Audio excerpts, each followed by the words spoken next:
Bienvenidos a nuestro podcast La Biblia en un año, episodio 76. El tema de hoy probablemente sea artificial.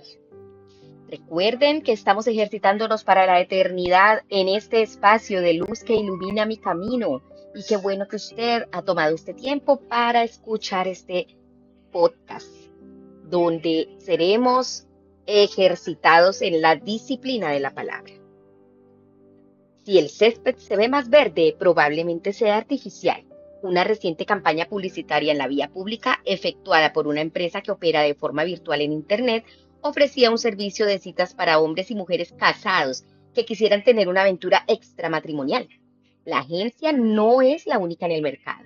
Lo novedoso es que desplegaron una amplia campaña publicitaria posicionando carteles en las carreteras principales del país usando el eslogan "El césped siempre es más verde", una expresión inglesa que significa que siempre el jardín del vecino te resulta más hermoso que el tuyo. En esencia, ganaban dinero alimentándose de la debilidad de la gente y ayudándola a ser infiel.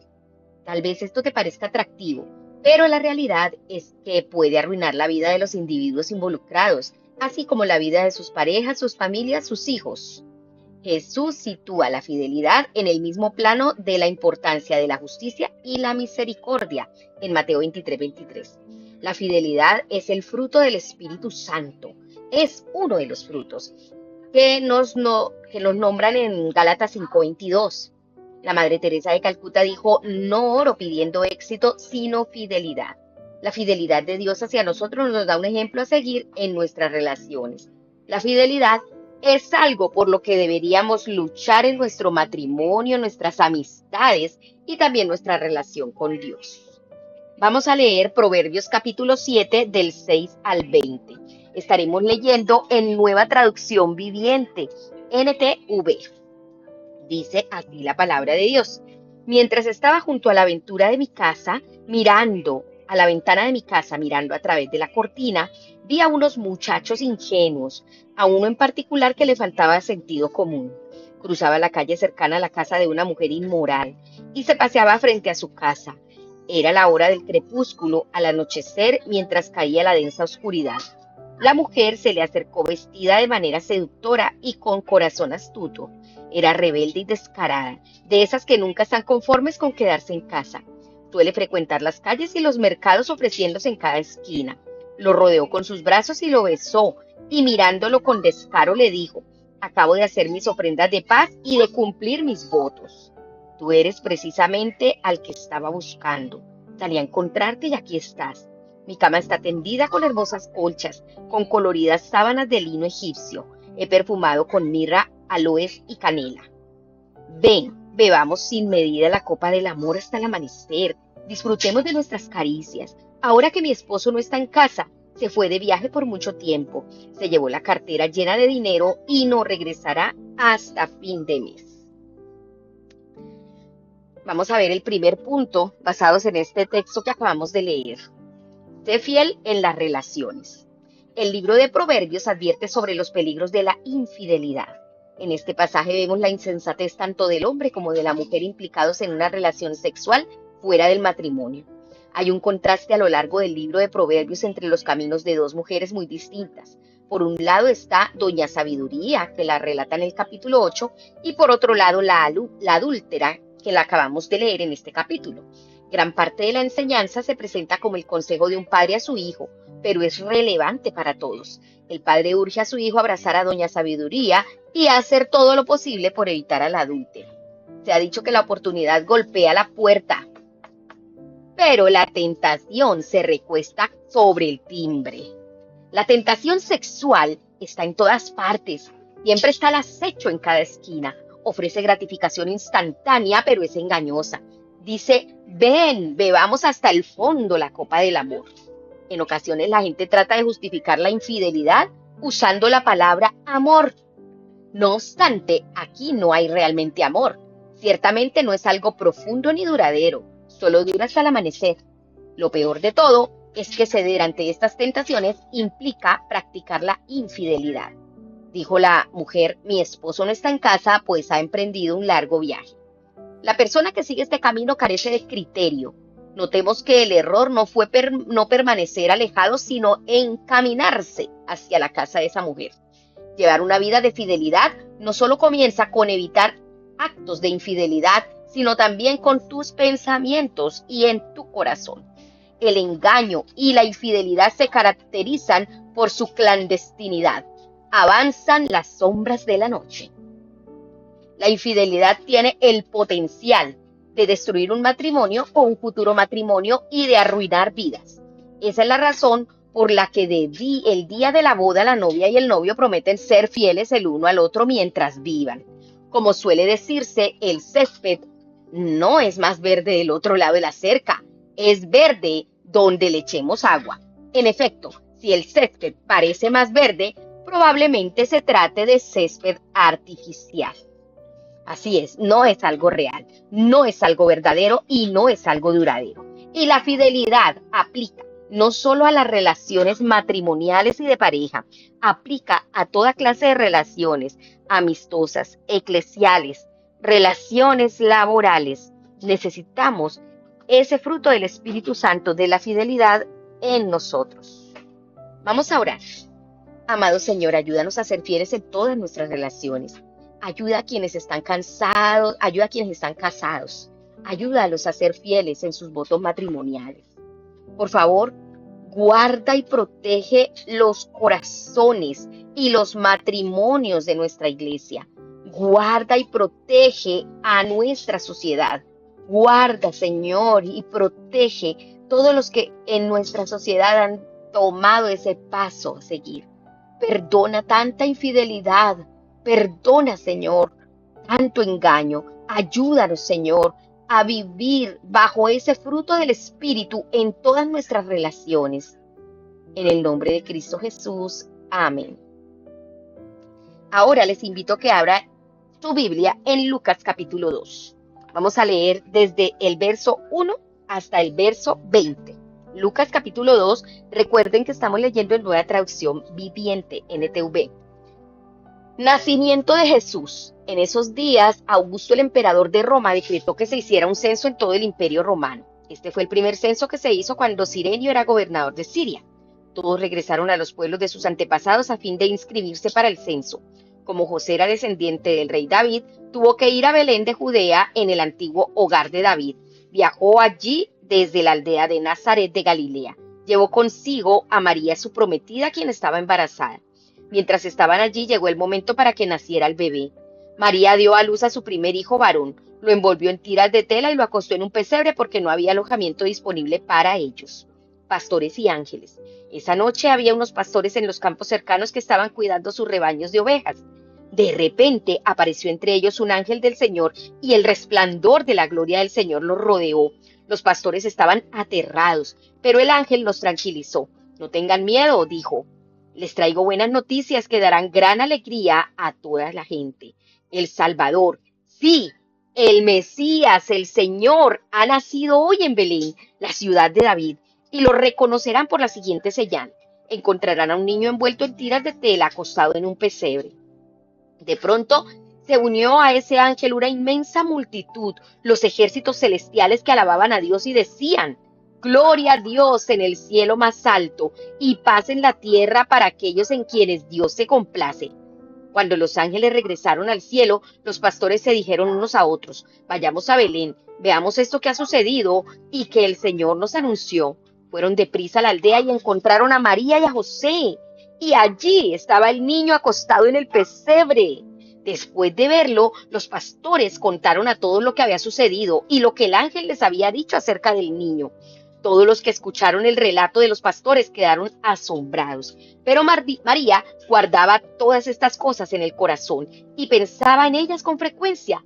Los pastores regresaron a sus rebaños glorificando y alabando a Dios por lo que habían visto y oído. Todo sucedió tal como el ángel les había dicho. ¡Ay, Dios, qué alegría este texto! Nos llena de gozo. El segundo punto, sé fiel al llamado de Dios, sus promesas y su mensaje.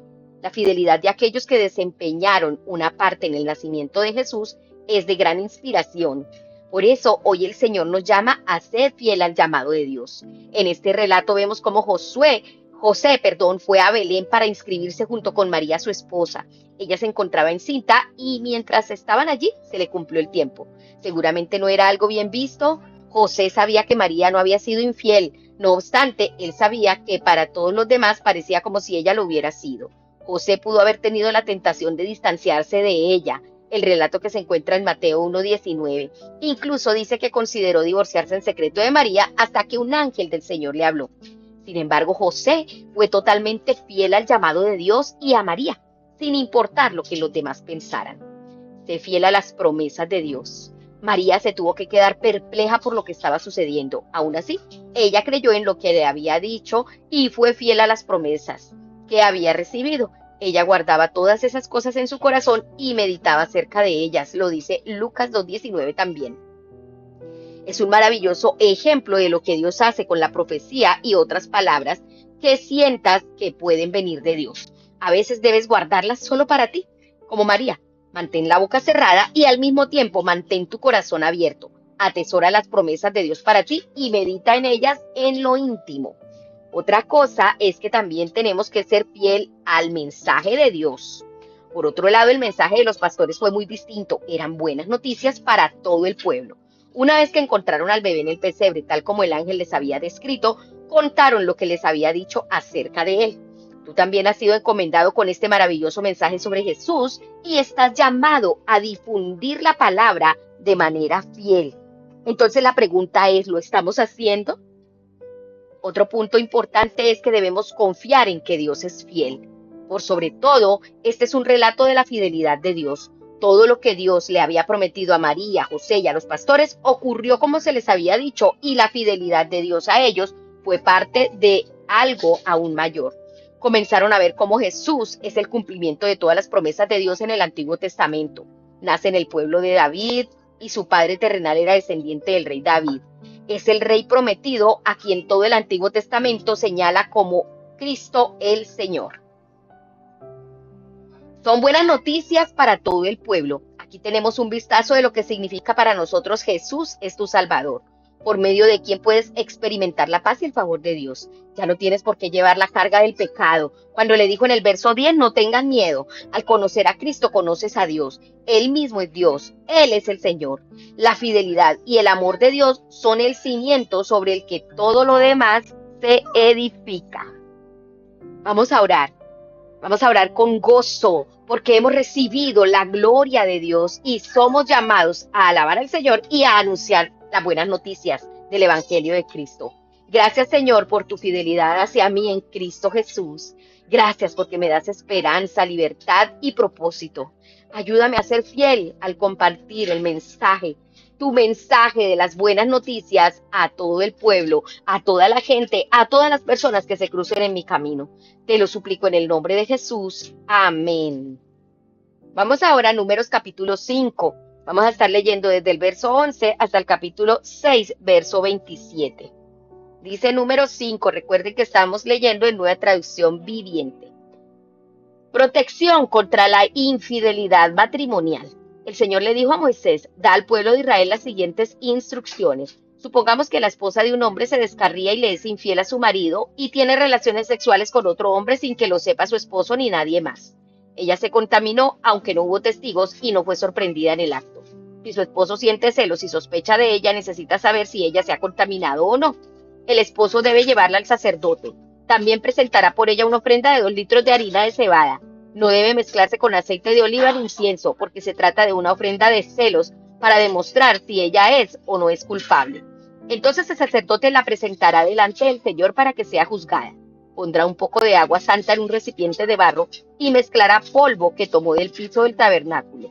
Una vez que el sacerdote haya presentado a la mujer delante del Señor, le desatará el cabello y colocará en las manos de ella la ofrenda de la prueba, es decir, la ofrenda de celos, para discernir si sospechas de su esposo son justificadas. El sacerdote se pondrá frente a ella y sostendrá el recipiente de agua amarga que trae una maldición para quienes son culpables. Enseguida el sacerdote pondrá a la mujer bajo juramento y le dirá, si ningún otro hombre ha tenido relaciones sexuales contigo y no te has descarriado, ni te has contaminado mientras has estado bajo la autoridad de tu esposo, que seas inmune a los efectos de esta agua amarga que trae la maldición. Pero si te has descarriado, siendo infiel a tu marido, y te has contaminado teniendo relaciones sexuales con otro hombre, en este momento el sacerdote pondrá a la mujer bajo juramento al decir que el pueblo sepa que la maldición del Señor cayó sobre ti cuando Él te haga estéril, al causar que tu útero se encoja y tu abdomen se hinche.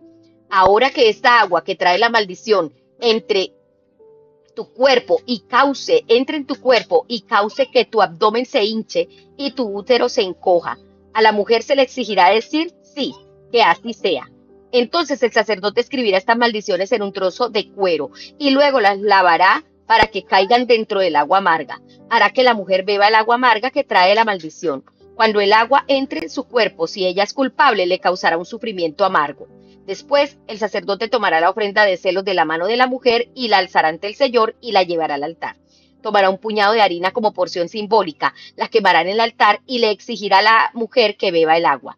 Si ella se ha contaminado siendo infiel a su marido, el agua que trae la maldición le producirá un sufrimiento amargo. Su abdomen se hinchará y su útero se encogerá, y su nombre se volverá una maldición entre su pueblo. Pero si ella no se ha contaminado y es pura, entonces saldrá ilesa y todavía podrá tener hijos. Esta es la ley ritual para lidiar con los celos. Si una mujer se descarría y se contamina mientras está bajo la autoridad de su marido, o si un hombre siente celos y sospecha que su esposa le fue infiel, el marido debe presentar a su esposa delante del Señor y el sacerdote aplicará esta ley ritual en su totalidad. El marido será inocente de toda culpa en este caso, pero su esposa será responsable por su propio pecado. Números capítulo 6. Leyes para los nazareos. Entonces el Señor le dijo a Moisés: da al pueblo de Israel las siguientes instrucciones. Si alguien del pueblo, sea hombre o mujer, hace el voto especial de nazareo consagrándose al Señor de manera especial, dejará el vino y otras bebidas alcohólicas. No usará vinagre hecho de vino ni de otras bebidas alcohólicas. No beberá jugo de uva fresca ni comerá uvas o pasas. Mientras esté obligado por su voto de nazareo, no se le permite comer o beber productos derivados de la vid, incluidas las semillas y la cáscara de uva. Durante todo el tiempo que dure su voto, esta persona no se cortará el cabello porque es santa y apartada para el Señor. Se dejará crecer el cabello hasta que se cumpla el tiempo de su voto y no se acercará a ningún cadáver durante todo el tiempo de su voto al Señor. Aun cuando la persona muerta sea su propio padre, madre, hermano o hermana, no debe contaminarse porque el cabello que lleva sobre su cabeza es símbolo de su consagración a Dios. Este requisito se aplica mientras esté consagrado al Señor. Si alguien cae muerto a su lado, el cabello dedicado quedará contaminado. Tiene que esperar 7 días y después se afeitará la cabeza. Entonces quedará limpio de su contaminación. En el 8º día, llevará al sacerdote a la entrada del tabernáculo 2 tórtolas o 2 pichones de paloma. El sacerdote ofrecerá una de las aves como ofrenda por el pecado y la otra como ofrenda quemada. De esta manera, él lo purificará de la culpa recibida mediante el contacto con el cadáver. Luego, el nazareo reafirmará su compromiso y dejará que su cabello empiece a crecer de nuevo. Los días cumplidos de su voto anteriores a la contaminación no se tomarán en cuenta. Deberá dedicarse nuevamente al Señor como nazareo por todo el tiempo de su promesa y deberá presentar un cordero de 1 año como ofrenda por la culpa. Esta es la ley ritual del nazareo. Al terminar el tiempo de consagración, deberá ir a la entrada del tabernáculo y ofrecer sus sacrificios al Señor. Un cordero de 1 año sin defecto como ofrenda quemada. Una cordera de 1 año sin defecto como ofrenda por el pecado. Un carnero sin defecto como ofrenda de paz.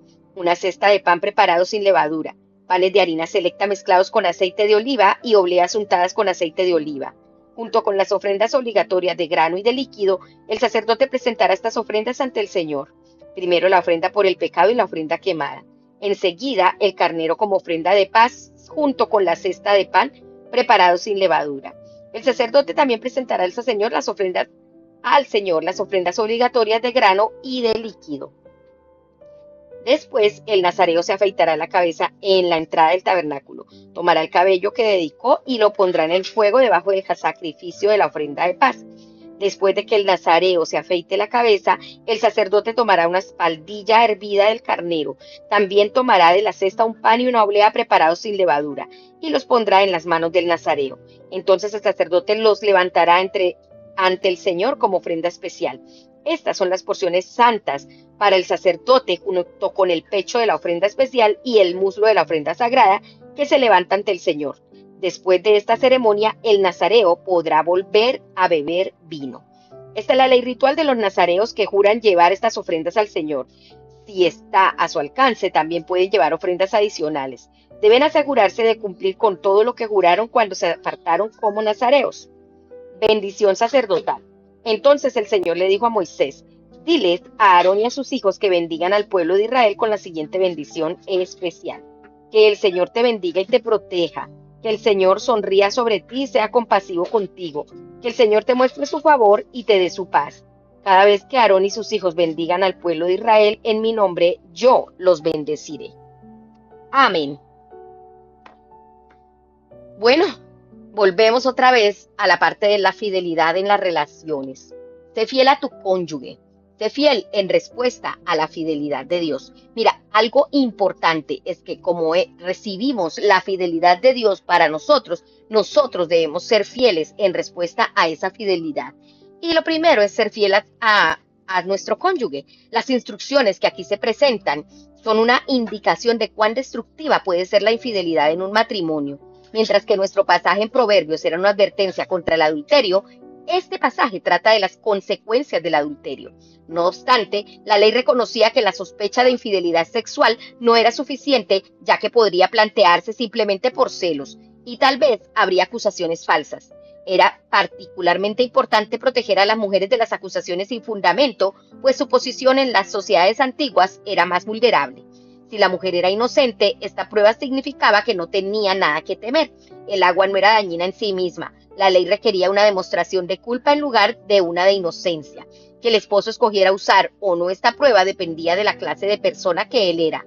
José no la usó, según leímos en Mateo 1:19. Ser fiel a tus promesas. Mira, debemos ser fieles en el matrimonio, a nuestro cónyuge, pero también debemos ser fieles a nuestras promesas. El voto de nazareato, en número 6 del 1 al 21, podía ser para toda la vida, por ejemplo, Sansón, Samuel y Juan el Bautista, o podría ser temporal. Era una expresión particular de santidad no exigida para todos. No era una cuestión de méritos adicionales. Jesús mismo no tenía un voto de nazareato, aunque era nazareno, lo que es diferente. El punto importante de este pasaje es que si haces promesas a Dios, debes ser fiel a ellas. Por eso el Señor dice, no te apresures a prometer algo que no vas a cumplir. Las promesas que hagamos debemos cumplirlas. Ahora, otro punto es ser fiel en respuesta a la fidelidad de Dios. Aarón y sus hijos fueron instruidos por Dios acerca de cómo pronunciar la bendición del Señor sobre su pueblo. Así es como Dios quiere bendecirnos a ti y a mí. Quiere bendecirte con su presencia, haciendo brillar su rostro sobre ti. Que el Señor te mire con agrado. Quiere ser misericordioso contigo. Él es amable, compasivo, perdonador y lleno de amor. Te da su paz en medio de las tribulaciones de la vida y te da su protección. Quiere guardarte del mal y evitar que te apartes de Él. Evitar que te apartes del Señor. El deseo de Dios desde el principio hasta el final es bendecirte. Al experimentar la fidelidad de Dios hacia ti, tu respuesta debería ser de fidelidad hacia Él y también en todas tus relaciones. Mi plegaria por ti hoy es la siguiente. Te voy a dar esta bendición y vamos a orar. Cierra tus ojos y recíbela. Que el Señor te bendiga y te proteja. Que el Señor te mire con agrado y te muestre su bondad. Que el Señor te mire con amor y te conceda la paz. Lo creemos y lo recibimos en el nombre de Jesús. Amén. La pastora Pipa añade lo siguiente en Lucas 2:19. María, por su parte, guardaba todas estas cosas en su corazón y meditaba acerca de ellas. Dice la pastora Pipa, he atesorado muchas cosas en mi corazón a través de los años. Cosas que he sentido que Dios me ha dicho, recuerdos de encuentros con Dios y respuestas maravillosas a mis oraciones. También he meditado en muchas circunstancias, cosas que son complejas u oraciones que aún espero obtener respuesta o simplemente los misterios asombrosos de Dios. Sí, realmente guardamos muchas cosas en nuestro corazón, pero qué bueno que lo que guardemos en nuestro corazón sea para nuestro bien y lo que no proviene de Dios, que lo podamos desechar en el nombre de Jesús. Bueno, amados, espero que este devocional haya sido de mucha bendición y que nos haya enseñado a ser fieles, pedir fidelidad, pedirle al Espíritu Santo que nos llene de su presencia y que el fruto de la fidelidad abunde en nosotros, ser fieles en todas las áreas y en todas las relaciones. Espero que este devocional haya sido de mucha bendición, que lo reciban en el Espíritu y que podamos juntos dar mucho fruto. Recuerden que fue escrito por el pastor Nicky Gumbel de la iglesia HTV en Londres y la voz de este podcast es de Marisol Rojas. Que el Señor les bendiga.